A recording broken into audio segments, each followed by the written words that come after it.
Today's discussion will be presented in 3 sections, since we are recording it for a radio broadcast on Federal News Radio 1500 AM. You're welcome to post questions and comments during the session, and we'll try to answer them online. I'd like to introduce our moderator, Tom Temin, host and managing editor of the Federal Drive on Federal News Radio 1500 AM and federalnewsradio.com. Hello, and thanks for joining us. My guests today are Hildy Ferriolo, computer scientist at NIST, Vincent Sritapan, Program Manager for Mobile Security R&D at Homeland Security's Science and Technology Directorate, Jake Marcellus, Mobility Portfolio Manager at the Defense Information Systems Agency, Dave Harrity is Associate CIO for Enterprise Infrastructure and Operations at the General Services Administration, and Sean Frazier, Chief Technical Evangelist for the Public Sector at Mobile Iron. Great to have you all here. Mobility is really coming on strong. I think it's been an effort in the federal government now for several years, but we're moving from the age of email and messaging to more collaborative workspace now to enterprise applications, fully mobile. The word SMAC comes to mind, which I think you're all familiar with, Social Mobile Analytics Cloud, as the next architecture almost for computing. Maybe the federal government's a little bit behind industry going there, but that's where we're headed. So why don't we start with where you all see the state of mobility and mobile computing in government right now, and from there we'll go deeper into how you manage all of this. Hildy, why don't we start with you? You know, in the age of anytime, anywhere, availability of data, it really is important that data is central and can be accessed from any time, anywhere, and also managed, so to speak, the enterprise model, the cloud. Right. Vincent, I know you've studied this a lot. A little bit. So I believe mobility today in the federal government is definitely maturing. We've gone from a state of mobile device management and enterprise mobility management capabilities that have sort of matured and sort of, I wouldn't say plateaued, but hit a peak where now we have to define what's the next piece, right? In the federal space, mobile applications and application security, various new threats that are out there are really coming to fruition and coming to the forefront. I think it's age of applications, and how is the enterprise mobility management solutions actually going to deliver that and provide it in a secure way. So we're getting past, I think, finally getting to the point where we can get past the identity portion of it and securely authenticate. And it's really going to come to how is it impacting our mission. So definitely we've been waiting for quite some time, I think, as a whole, and it's an area that will continue to progress. So we have an application challenge and we have a cybersecurity challenge for that next plateau. Yes.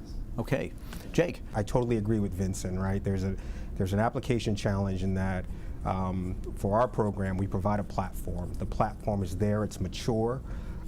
We need more application owners actually creating mobile instances of their application. That's where you see the benefit of mobility, right? The device is more than just for telephony and email. Any workflow that you do today can be enhanced through the use of apps. And agreed on the enterprise security side. Very interested in our program at looking at more robust security, not just management, because there's a difference between management and security. To really respond to the mobile threats. So given the thousands of applications, way more than people wish, that the typical agency has, especially the DoD agencies and the armed services, it seems like it's an opportunity for winnowing down to the applications that really matter the most. You can't port everything to mobile. Yes, right. You can't port everything to mobile, and what we're seeing is we're seeing a good amount of applications actually come through our vetting process to be put on the platform. Technically introduced into our MAS. But then there's times when you look at the everyday applications you use in the DoD, the travel application, and you wonder why that one hasn't been mobilized yet. Just and you look at some of these applications and you think, just like mobile, you don't have to put every function in the application, just the 12 that everyone uses almost every day when you go in there. So that's where I'm excited about to work with program managers and say, hey, how can I help you create a mobile platform, mobile version of your app, whether we're talking about mobile web or we're actually saying a native mobile-built application. Got it. Okay. And Dave, from the civilian side, GSA has a really broad view of this. Sure, we do. Both as the GSA IT, working for our internal customers, and then the Federal Acquisition Service, and providing that full scope of services from acquisition to property management to technology transformation with our 3 staff offices. It's really important that as we modernize our back-end infrastructure and our technologies, from networking, moving, like you mentioned, SMAC, into the cloud, you've got to provide that mobile-first architecture that the clients demand. We have, if you look at analytics.usa.gov, 45% of all site visits across the federal government are with mobile devices of some form. And so you can't ignore that. It has to be part of your DNA to look at that. To Jake's point, maybe an application that you self-build doesn't have 99 of the 200 or of the 100 feature sets, but 15, 20 commercials do that as well. Same thing with the website design. It doesn't have to have every nook and cranny.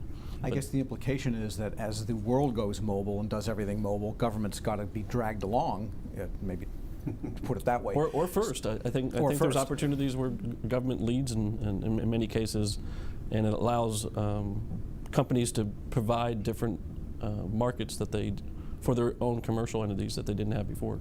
Okay, and Sean, of course, from Mobile Iron, you see the commercial and government overview. Tell us how government compares and what are the trends you're seeing in mobility. And I'm kind of a self-professed mobile junkie from way back. So carrying Palm Pilots attached to cellular networks. Palm at some point. So I've seen kind of the full progression, and I agree with Dave and Jake and actually Hildy and Vincent as well. I mean, I think that there's a lot of opportunity to kind of mobilize things from a mobile-first perspective. I think the challenge that happens is when you try to approach mobile as legacy IT, and you try to just bring a legacy IT application onto a mobile device, that never works. You have to do it the other way around. Everything has to be thought of mobile first. And I would argue that port is not the right word. I wouldn't use the word port, but everything that you can do, that you do today in IT will be done on mobile. Because hopefully now and 18 months from now, we won't even call this mobile anymore. We'll just call it compute, because that's what it is. So how would you say the government is on a scale of 1 to 100? 1 to 100 there. So I think Dave's right. I think there are some areas where the government is kind of leading the charge. I think, when you look at derived credentials and certificate-based authentication, the government understands PKI really well, because we've kind of lived it, breathed it, fought the battles. Public sector understands that. Private sector doesn't understand PKI as well. So some of the challenges around, no password on mobile devices, they don't, that's a foreign concept in a lot of cases. So they don't understand the PKI infrastructure implications like government does. I think there's some challenges for government with policy paralysis and some things kind of getting in the way of being able to just open up wide and being able to kind of accept and embrace mobile the way it needs to be embraced. I know Vincent and all, we all kind of fight those battles every single day. So that's a challenge, but I think that right now we're at a good point, because there's a psychology to mobile where it's a younger population. So you look at agencies who are hiring, they're always hiring people who are coming in who are younger, who have this kind of preconceived notion of what mobility is to them, and they're going to force the change, because they're not going to take the the legacy laptop, they're not going to take the legacy web application. They want Snapchat, they want Slack, they want the things that they're used to using, and we all have to accommodate that.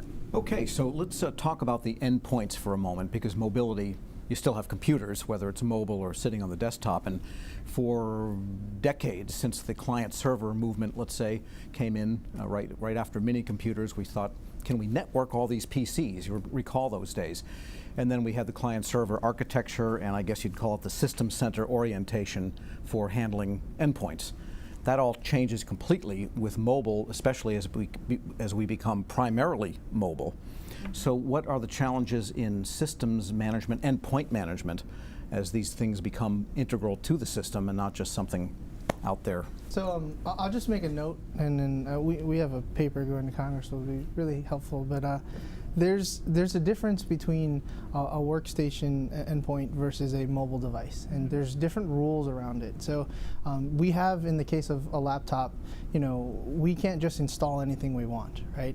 That there's configuration, there's policy there, there's a lot of things, security layer, there's endpoint protection, host-based security system. There's a whole bunch of things that we control. We manage the network through a trusted internet connection. We have a lot of things built in, layered defense for a laptop or desktop. For a mobile device, if you look at the policy, you look at the rules around it, there isn't much.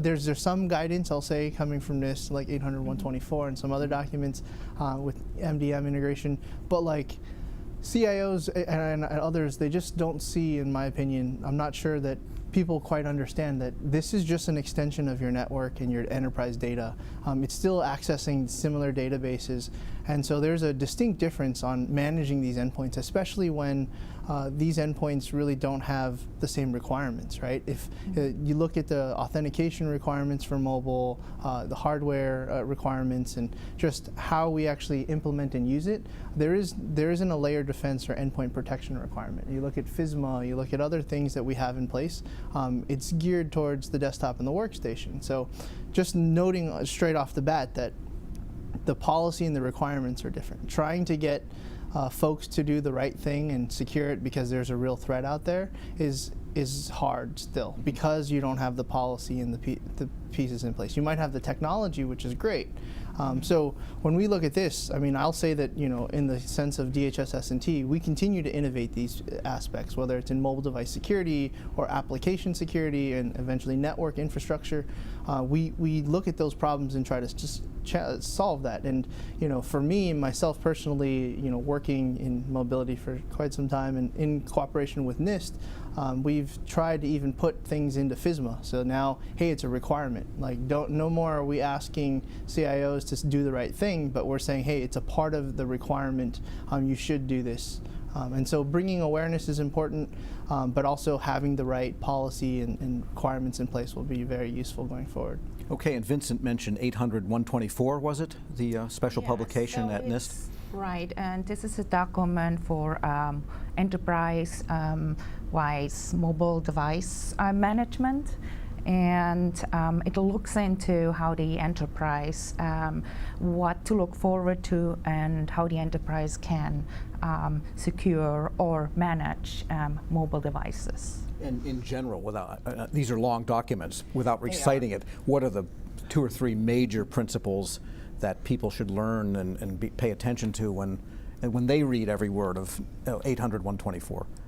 Again, it's an approach for an enterprise approach, so that the securing the mobile devices, maybe use different networks, evaluate what data is going to be accessed, and then from there, how to secure your mobile device, or recommendation on how to secure it, and maybe not have selective access to certain data, but not others. So that kind of a tunneling or separation. Sure.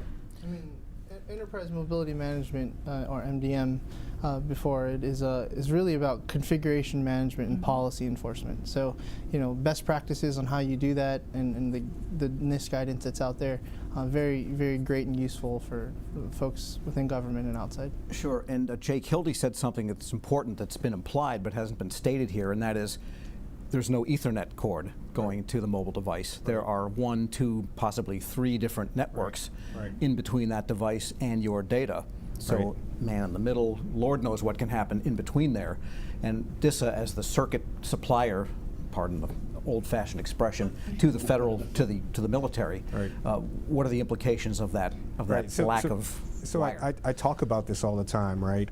Whether we're talking about the unclassed programs or the classified mobility programs, and a key part of the network in any mobility system is and I'm going to forget my great keyword I have, but it's basically unguaranteed public networks that provide a portion of your transport. The Starbucks phenomenon. Right, it's a Starbucks phenomenon, and even the carrier, the commercial carrier, right, for which our best indication of quality is these little 4 bars that you have that, you know, just really, they tell you, they give you some indication, right? But they don't tell you if you have a good enough signal to run this service, right? So I'd agree with Vincent in saying that, yes, the policies have to catch up. I think this is a great time because I think we're more aware of it. I remember a time, and I'm going to date myself, when I had a DoD computer that was connected to a network that didn't have any management on it or any antivirus, because that's what we did at the time. So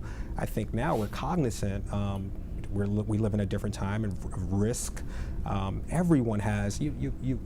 I lived in a time also when I may have had a desktop on my work desk, but maybe not one at home. So people understand mobile because any of us who have a work device have a second device as well. So yes, the policies, they have to keep up. Mobile devices are much richer devices than our initial PCs were as well, right? There's just a ton of sensors. There's a camera, there's a GPS, and then from a compute perspective, it's always thinking for me, right? It tells me where I think it needs to be, right? So in this case, right, the evolution and the maturation of the security, and we are just now at the point where we know we have to actually push the policy and leverage the best of breed of software. All right, let's stop on that note. We're going to take a short break and continue with that because I want to hear from the GSA side on this. My guests today are Hildy Ferriolo, computer scientist at NIST. Vincent Stritapan is Program Manager for Mobile Security R&D at Homeland Security Science and Technology Directorate. Jake Marcellus is the Mobility Portfolio Manager at the Defense Information Systems Agency. Dave Harrity, Associate CIO for Enterprise Infrastructure and Operations at the GSA. And Sean Frazier, Chief Technical Evangelist for the Public Sector at Mobile Iron. I'm your moderator, Tom Temin. This discussion is Managing Mobility to Deliver Anywhere, Anytime Government, sponsored by Mobile Iron here on Federal News Radio 1500 AM and federalnewsradio.com.